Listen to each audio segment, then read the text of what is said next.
Yaka. Dans un instant, l'enquête sur le meurtre de Justine Vérac en Corrèze et le profil du principal suspect qui se dessine de plus en plus. On voit ça avec Pierre de Cossette dans un instant. Bientôt chez vous. Ensuite, nous sommes aux États-Unis ce matin.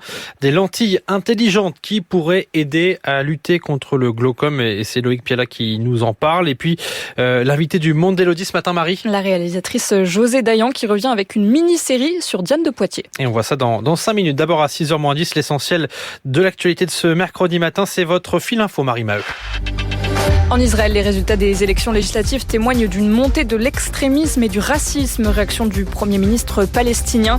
Les premières estimations créditent Benjamin Netanyahou, ses alliés d'extrême droite et ultra-orthodoxes d'une courte majorité.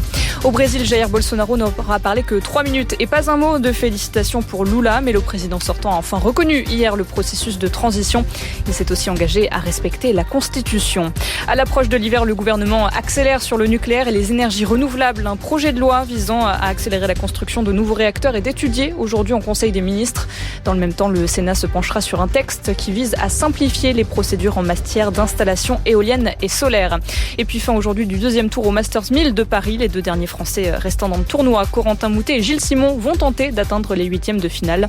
Entrée en lice également des 2 meilleurs joueurs du monde, Carlos Alcaraz et Rafael Nadal, ainsi que de l'ex-numéro 1 mondial, le russe Daniil Medvedev.